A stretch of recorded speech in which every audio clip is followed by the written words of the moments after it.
ఈ నెల 31వ తేదీన మనకు అతిపెద్ద పౌర్ణమి రాబోతుంది. ఇది చాలా చాలా శక్తివంతమైన పౌర్ణమి. ఈ పౌర్ణమి సామాన్యమైనది కాదండి. చాలా పవర్‌తో కూడి వస్తున్న పౌర్ణమి అనమాట. ఈ పౌర్ణమి రోజున మీరు మర్చిపోకుండా ఏంటంటే గనక ఈ చిన్న చిన్న పరిహారాలు పాటించుకుంటూ చక్కగా ఈ పరిహారం చేసుకుంటే చాలండి. చాలా అద్భుతమైన ఫలితం అయితే ఉంటుందన్నమాట. అందుకే తప్పకుండా ఏంటంటే గనక ఈ పరిహారం చేసుకోండి. నార్మల్‌గా ఏంటంటే పౌర్ణమి రోజున ఉదయాన్నే లేచి ఇల్లంతా కూడా క్లీన్ చేసుకొని, ఇంటిని వాకిలి శుభ్రం చేసుకొని, ఇంట్లో పసుపు నీళ్లు చల్లుకోండి. శుచిగా స్నాన కార్యక్రమాలు చేసుకోండి. ఉతికిన వస్త్రాలు ధరించండి. ఆదివారంతో పౌర్ణమి వస్తుంది కాబట్టి నల్లటి వస్త్రాలైతే అస్సలు ధరించకండి. నలుపు చెడుకి సాగేతం కాబట్టి నలుపు ధరించటం వల్ల జీవితంలో అనుకోని సంఘటనలు జరుగుతాయని శాస్త్రాల్లో చెప్పబడుతుంది. అయితే ఈ రోజున మీరేంటంటే కనుక లక్ష్మీదేవిని పూజించండి. నార్మల్గా పౌర్ణమి తిథి అంటే లక్ష్మీదేవికి ఇష్టం కాబట్టి లక్ష్మీదేవికి ఒక చిన్న దీపం పెట్టినా సరే ఆ తల్లి సంతోషించి మనకు కావలసినంత ఐశ్వర్యం కూడా ఇస్తుందని పురాణ గ్రంథాల్లో చెప్పబడుతుందండి. అందుకే లక్ష్మీదేవిని పూజించండి. స్నానం చేసే నీటిలో చిటికెడంత పసుపుని కలుపుకొని స్నానం చేసి ఉతికిన వస్త్రాలు ధరించి లక్ష్మీదేవిని దీపధూప నైవేద్యాలతో పూజిస్తే చాలండి. మీ జీవితం బ్రహ్మాండంగా మారి మీరు పట్టిందల్లా బంగారం లాగా మారుతుంది. మీ లైఫ్లో ఉండే కష్టాలు పోతాయి కాబట్టి ఇలా చేసుకోండి. ఆ తర్వాత ఇప్పుడు చెప్పే విధంగా పరిహారం అనేది చెయ్యండి. ఏంటంటే మనకి తెలిసిందే కదా, గల్లులుప్పు ఏంటంటే కనుక లక్ష్మీదేవికి అత్యంత ప్రీతికరమైనదండి. రాళ్ళ ఉప్పుతో చేసుకునే పరిహారాలన్నీ కూడా మనకు పనిచేస్తాయని పురాణ గ్రంథాల్లో చెప్పబడుతుంది. అందుకే మీరు ఏంటంటే కనుక ఈ యొక్క పరిహారం అంటే కష్టాలు పోవటానికి, అప్పులు తీరటానికి, అప్పుల కూబిలో నుంచి మీరు బయటపడటానికి, అలానే కాకుండా మీకుండే కొన్ని కష్టాలండి. కొన్నిసార్లు ఏంటంటే కనుక భరించేంత శక్తి భగవంతుడు ఇస్తాడు. కానీ కొన్నిసార్లు భరించని విధంగా ఏంటంటే కనుక కష్టాలను మనం అనుభవిస్తూ ఉంటాం కదా. అలాంటి కష్టాల నుంచి మీరు బయటపడాలంటే ఈజీగా చేసేసుకునే పరిహారం అండి గల్లులుప్పు పరిహారం అనమాట. ఇది చాలా చాలా శక్తివంతమైనది. దీన్ని చాలా మంది కూడా చేసేసి ఫలితాలను పొందిన పరిహారం అనమాట. మరి మీరు కూడా ఏంటంటే కనుక ఈ విధంగా పాటించండి. మనం ఏంటంటే ఉప్పే కదా, దీనివల్ల ఏం జరుగుతుంది అనుకుంటాం. కానీ దీనివల్ల ఏంటంటే కనుక మన అప్పు తీరుతుంది. అలానే కాకుండా మన కష్టాలు కూడా పోతాయని పురాణ గ్రంథాల్లో చెప్పబడుతుంది. ఈ పరిహారాన్ని ఎలా చేయాలో తెలుసుకునే ముందు ఒక చిన్న రిక్వెస్ట్ అండి. వీడియోని పూర్తిగా చూడండి. వీడియోకి ఒక లైక్ ఇవ్వండి. అలానే కాకుండా కొత్తగా చూస్తున్నట్టయితే సబ్స్క్రైబ్ చేసుకోండి. ఇక తర్వాత ఏంటంటే కనుక మనం చెప్పే విధంగా ఈ పరిహారం చేసుకోండి. ముందుగా ఏంటంటే అప్పు కోసం అంటే చెప్పుకుందామండి. ఇందులో 2 పరిహారాలు ఉంటాయి. ఈ 2 పరిహారాలు కూడా 100% అండి. మీరు ఇంకా ఎలాంటి డౌట్లు పెట్టుకోకుండా ఈజీగా చేసేసుకోండి. మనం ఏంటంటే అప్పు తీరటానికి మనం చాలా పరిహారాలు చేస్తామండి. నిజం చెప్పాలంటే కనుక ఏదైనా పరిహారం ఉంటే బాగుండు, చేసుకునే వాళ్ళము, చేసేసి అప్పు తీర్చుకునే వాళ్ళము, ఏ పరిహారం కూడా లేదు, అసలు అప్పు తీరాలంటే ఏం చేయాలి అన్నట్టుగా మనం బాధపడిపోతూ ఉంటాం కొన్నిసార్లు కొన్ని సందర్భాలలో. అలాగే ఇంకొకటి ఏంటంటే కనుక మన అప్పు అనేది ఏదో ఒక రకంగా తీరాలి. అది ఏంటంటే కనుక ఒక పరిహార రూపంలో కావచ్చు, లేదంటే కనుక మన దగ్గర ఉండే డబ్బుతో కానీ మనం తీర్చుకోవాలని అనుకుంటూ ఉంటాం కదా. కానీ కొన్నిసార్లు మన అప్పు తీరదు కదండి. అలాంటప్పుడు ఏంటంటే ఈ పరిహారం మీకు అనుకూలిస్తుందండి.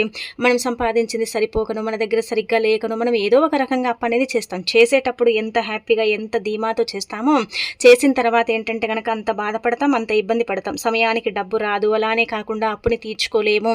అంటే కొంచెం ఏంటంటే కనుక ఇంకా మనకు తెలియకుండానే ఏంటంటే మనలో బాధ, ఇబ్బంది ఇదంతా కూడా ఉంటుంది. అప్పు తీర్చుకునేంత శక్తి కూడా మన దగ్గర ఉండదు కదా. అలాంటి వాళ్ళకి అయితే ఇది ఉపయోగపడుతుంది. ఇదేంటంటే కనుక చాలా పాత పద్ధతి పరిహారం అని చెప్పొచ్చు. ఎక్కువగా మన పూర్వీకులు చేసేవాళ్ళు కాబట్టి మరి మీరు కూడా ఆచరించుకుంటే మంచిదనమాట. ఈ రాళ్ళ ఉప్పు లక్ష్మీదేవి రూపంగా భావిస్తారు కాబట్టి లక్ష్మీదేవి పుట్టినింటి నుంచి లభిస్తుంది కాబట్టి ఈ గల్లులుప్పుకి ఏంటంటే కనుక చాలా పవర్ ఉంటుందండి. చాలా శక్తివంతమైనదిగా పరిగణిస్తారనమాట. అందుకే దీనితో మీరు ఏది చేసుకున్నా కానీ మీకు బాగానే కలిసి వస్తుంది. అలానే కాకుండా మీరు దేనికోసం అయితే చేస్తారో అది తప్పకుండా సిద్ధిస్తుందని కూడా శాస్త్రంలో చెప్పబడుతుందన్నమాట. అందుకే మీ అప్పులు తీరాలన్నా, మీరు కష్టాల నుంచి బయటపడాలన్నా ఇప్పుడు చెప్పే విధంగా ఈ పరిహారం చేసుకోండి. మనం ఏంటంటే ఒకవేళ మీ ఇంట్లో ఉప్పు ఉందనుకోండి, ఉప్పు ఏంటంటే కనుక అదే తీసుకోండి. లేకపోతే ఒక 10 రూపాయలు పెట్టి ప్యాకెట్ కొని ఇంటికి తెచ్చుకోండి. ఇక్కడ ఇది గుర్తుపెట్టుకోండి, తిథులు ఉంటాయి కదా. ముఖ్యంగా మనకి ఏంటంటే కనుక నెగిటివిటీ పోవాలన్నా, సంపాద పెరగాలన్నా, లక్ష్మీదేవి అనుగ్రహం కలగాలన్నా సరేనండి, శుక్రవారం, మంగళవారం, అలానే కాకుండా ఏంటంటే కనుక అమావాస్య, పౌర్ణమి ఇలాంటి ముఖ్యమైన తిథులు అనమాట. ఈ తిథుల్ని ఏంటంటే కనుక లక్ష్మీదేవి ఇష్టపడుతుంది. అష్టమిని కూడా, పంచమిని కూడా ఆ తల్లి ఇష్టపడుతుంది కాబట్టి ఎక్కువగా కష్టాల్లో ఉన్నాం, నెగిటివిటీ ఎక్కువగా ఉంది, బాధలు ఉన్నాయనుకున్నప్పుడు ఇలాంటి తిథిలో ఒక 10 రూపాయలు పెట్టి మీ ఇంటికి ఉప్పు ప్యాకెట్ని కొని తెచ్చుకోండి. అలా తెచ్చుకోవటం వల్ల మంచిది. అంటే తెచ్చుకొని ఏంటంటే కనుక దానితో ఉప్పు దీపం పెట్టుకోండి. లేదంటే కనుక ఆ ఉప్పుతో ఇంటికి దిష్టి తీయండి. ఇలా చేసుకోవటం వల్ల ఏంటంటే కనుక కొన్ని చిన్న చిన్న సమస్యలు ఉంటాయి కదా, అవి పోవటానికి అవకాశం అనేది అధికంగా ఉంటుందన్నమాట. ఇది చాలా చాలా శక్తివంతమైన పరిహారం కాబట్టి గుర్తు పెట్టుకొని చేసుకోండి. ఇక అప్పు తీరటానికి ఏంటంటే మట్టి పాత్ర తీసుకోండి, లేదంటే గాజు పాత్ర తీసుకోండి. ఈ 2 మాత్రమే మాత్రమే తీసుకోవాలి. దీన్ని మళ్ళీ మనం ఉపయోగించుకోకూడదు. కాబట్టి కొంచెం పెద్ద సైజులో ఉండే మట్టి పాత్ర తీసుకొని అందులో ఒక గుప్పెడంత ఉప్పు పోసి, ఒక స్పూన్ అన్ని ఆవాలు పోసేసి, అర స్పూన్ కుంకుమ, అర స్పూన్ పసుపు, రూపాయి బిళ్ళ పెట్టి చక్కగా సంకల్పం చెప్పుకోండి. అంటే మీ అప్పు తీరాలని, మీరు అప్పుల నుంచి బయటపడాలని, అప్పు అనేది లేకుండా ఉండాలని, మీ జీవితం మారి మీరంతా కూడా అంటే ప్రశాంతమైన జీవితాన్ని గడపాలని ఇలా ఏంటంటే గనక సంకల్పం చెప్పుకోండి. ఇది కేవలం అప్పు కోసం మాత్రమే చేస్తున్నామండి. కావున ఏంటంటే గనక స్నానం చేసుకోండి. అంటే తల స్నానమా, వంటి స్నానమా అంటే ఏ స్నానమైనా సరే చేయొచ్చండి. నాన్ వెజ్ తిని చేయకూడదు. ఇలాంటి పరిహారాలు చేస్తే కూడా ఫలితం రాదనమాట. అందుకే మీరు ఇలా ఇంకా స్నానం చేసి ఒక పాత్ర తీసుకొని అందులో ఉప్పు, ఆవాలు, పసుపు, కుంకుమ పోసేసి రూపాయి బిళ్ళను పెట్టాలి. పెట్టిన తర్వాత గట్టిగా సంకల్పం చెప్పుకోవాలి. ముందుగా నమస్కారం చేసుకొని సంకల్పం చెప్పుకొని ఆ తర్వాత ఏంటంటే ఆ పాత్రని తీసుకెళ్ళి మీ ఇంట్లో ఉంచండి. రాత్రంతా ఉంచండి. రాత్రంతా ఉంచిన తర్వాత పూజ గదిలో కానీ, లేదంటే కనుక కనిపించని ప్రదేశంలో కానీ, వంటగదిలో కానీ రాత్రంతా పెట్టండి. కేవలం ఇది మనం అప్పు కోసం మాత్రమే చేస్తున్నాము. ఇదేంటంటే గనక కొంత లక్షల్లో కూడా చేసేసి ఫలితాలను పొందిన పరిహారము. ఇది చాలామంది కూడా అంటే పాటించిన పద్ధతి అని చెప్పొచ్చు. అప్పు తీరటానికి ఈ పరిహారం మనకు అనుకూలిస్తుంది. కాబట్టి ఇలా ఉప్పు పాత్రని పెట్టిన తర్వాత ఉప్పు పాత్రని తీసుకెళ్ళి మరుసటి రోజు ఉదయాన్నే, లేదంటే మీ పనులు అయిపోయిన తర్వాత ఆ పాత్రను తీసుకెళ్ళి రావి చెట్టు మొదట్లో కానీ, వేప చెట్టు మొదట్లో కానీ, మర్రి చెట్టు మొదట్లో, ఈ 3 చెట్లు మాత్రమే, అంటే ఇవి పెద్ద దేవతా వృక్షాలుగా భావిస్తారండి. అక్కడ మన కులదేవతలు, గ్రామ దేవతలు, దేవుళ్ళు, దేవతలకు పూజలు జరుగుతూ ఉంటాయి. ఆ చెట్లను దేవతల రూపంగానే మనం భావిస్తాం, పరిగణిస్తాం. కాబట్టి ప్రకృతి అనుగ్రహాన్ని కూడా కలిగి ఉంటాయి. కాబట్టి వృక్షాల దగ్గర ఏంటంటే గనక అక్కడికి వెళ్ళి పాత్రను తీసుకెళ్ళి అక్కడ పెట్టేసి వెనక్కి తిరిగి చూడకుండా వచ్చేయండి. మా అవసరం కోసం చేసుకున్నాం, మాకు మంచి జరగాలి, మా అప్పు తీరాలని పెట్టుకుని ఇంటికి వచ్చేస్తే సరిపోతుంది. మీరే ఏంటంటే గనక ఫలితాన్ని చూసి షాక్ అయిపోతారు, ఆశ్చర్యపోతారు. అప్పు తీరుతుంది. ఏదో ఒక రూపంలో ఆ తల్లే మీ దగ్గరికి డబ్బుని పంపించి మీకుండే ఇబ్బందినంతా కూడా తీసేస్తుంది అన్నమాట. ఇది చాలా చిన్న పరిహారం అనిపించవచ్చు, కానీ దీని వెనుక ఏంటంటే కనుక ఎంత లాభం ఉంటుంది, దైవానుగ్రహం ఉంటుంది అనేది మనం అసలు అంచనా కూడా మనం వేయలేమండి. అంత చక్కగా పనిచేసే పరిహారం కాబట్టి చేసుకోండి. ఎంత నమ్మకం ఉంటుందో అంత చక్కగా సిద్ధిస్తుంది. ఎంత నమ్మకం ఉంటుందో అంత మంచిగా ఏంటంటే కనుక ఫలితం వస్తుంది అన్నమాట. ఈ చిన్న పరిహారమే మీకు ఏంటంటే అన్ని విధాలుగా కూడా బాగా కలిసి వచ్చేలాగా చేస్తుంది. చాలా చాలా పవర్ఫుల్ పరిహారం, చాలా శక్తివంతమైనది. ఇది చేసినట్టు ఎవరికి చెప్పకండి. కష్టాలు ఉన్న పోతాయి. అలానే కాకుండా ముఖ్యంగా అప్పు అనేది తీరుతుంది. అప్పుల కూబిలో నుంచి బయటపడటానికి ఇది చక్కగా అంటే మనకు సిద్ధించే పరిహారం అని కూడా మనం ఒక రకంగా చెప్పుకోవచ్చు అనమాట. ఇలా చేసినట్టు ఎవరికి చెప్పకండి, ఎవరితో పంచుకోకండి. ఇంకా అలానే కాకుండా మీరు అక్కడ పెడతారు కదా వేప చెట్టు, రావి చెట్టు, మర్రి చెట్టు మొదట్లో, అక్కడ పెట్టొచ్చిన తర్వాత దాన్ని ఎవరు తీసుకున్నా మీకు అవసరం లేదండి. అంటే కొంతమందికి ఉంటుంది కదండి, మనం పెట్టాం కదా మన వల్ల వేరే వాళ్ళకి హాని కలుగుతుందేమో అని కొంతమంది లోతుగా ఆలోచిస్తూ ఉంటారు కదా. కానీ అలా ఆలోచించకండి. దానివల్ల ఏం ఎఫెక్ట్ అయితే ఉండదండి. కాకపోతే మనకైతే మంచి జరుగుతుంది, మన అప్పు తీరుతుంది, ఏదో ఒక రూపంలో డబ్బు వస్తుంది, చేతికి డబ్బు అందుతుంది, మనం అప్పుని తీర్చుకుంటాం. మన కళ్ళతో చూసి ఏంటంటే కనుక ఈ పరిహారానికి అప్పు తీరింది అన్నట్టుగా షాక్ అయిపోతారు. అంత బాగా పనిచేసే పరిహారం అండి. ఇంకా పాటించుకోండి. ఇక ఆ తర్వాత వచ్చేసి ఏంటంటే కనుక భరించలేని కష్టాలండి. కష్టాలు అవి ఇవి అని చెప్పలేం, కానీ కష్టాలు అయితే చాలా వస్తూ ఉంటాయి. మానవ జీవితం అన్న తర్వాత కష్టాలు సర్వసాధారణంగా వస్తాయి. కానీ కొంతమంది లైఫ్లో మనం చూసుకుంటే ఏంటంటే ఎక్కువగా కష్టాలు వస్తాయి. అలా వచ్చినప్పుడు బాధపడిపోతూ ఉంటారు, ఇబ్బంది పడిపోతూ ఉంటారు. ఆ కష్టాలు భరించేంత శక్తి లేదనుకుంటూ ఉంటారు కదా.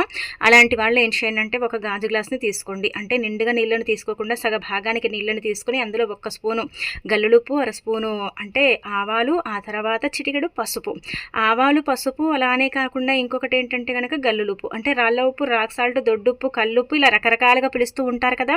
మీరు ఎలా పిలిచినా పర్వాలేదండి, పేరు ఏదైనా పర్వాలేదు. ఒక్కొక్క ప్రాంతాన్ని బట్టి ఒక్కొక్క రకంగా పిలుస్తారు. కాబట్టి మీరేంటంటే కనుక ఇలా నీళ్ళని తీసుకుని ఆ నీటిలో ఈ 3 వస్తువులని కలపండి.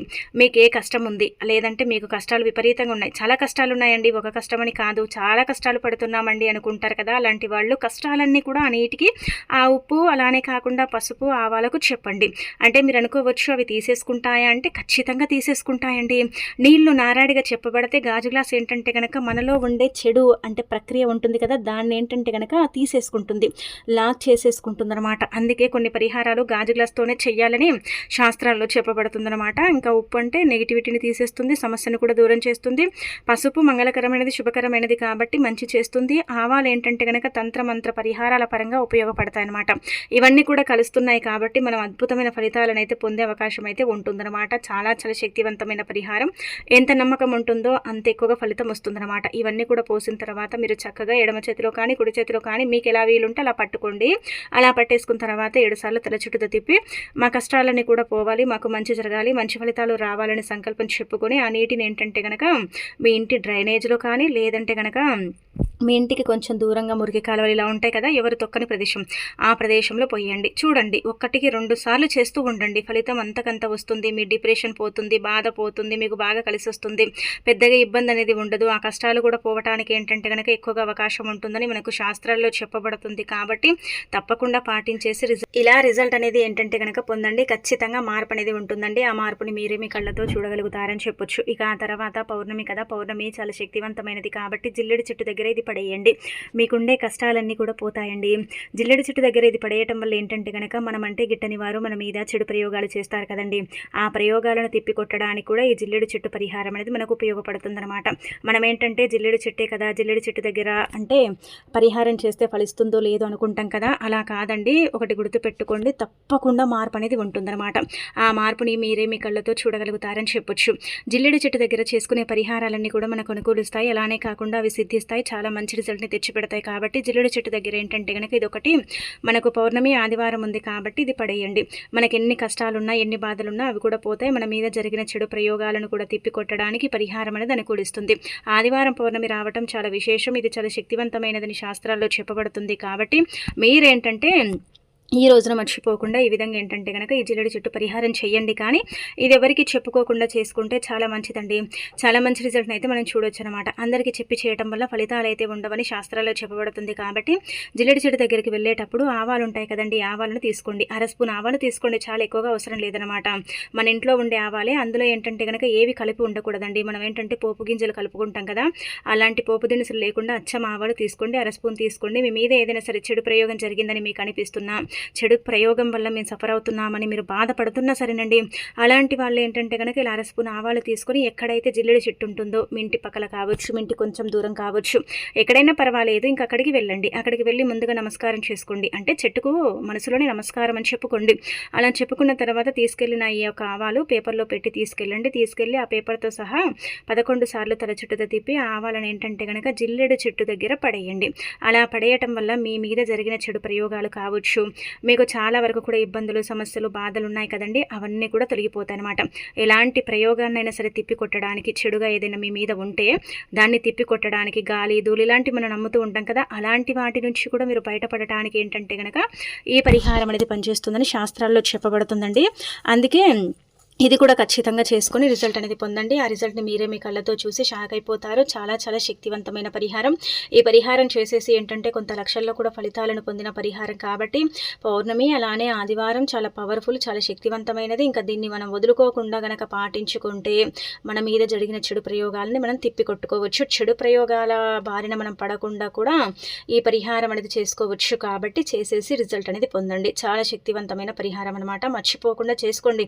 ఫలితం అనేది అంతకంత వస్తుంది. ఆ ఫలితాన్ని మీరే మీ కళ్ళతో చూస్తారనమాట. మీరే మీ కళ్ళతో చూసి షాక్ అయిపోతారు. కాబట్టి ప్రయత్నించండి. ఎంత నమ్మకం ఉంటుందో అంత మంచి రిజల్ట్ వస్తుందండి. పడేసి వెనక్కి తిరిగి చూడకుండా ఇంటికి వచ్చేస్తే సరిపోతుందన్నమాట.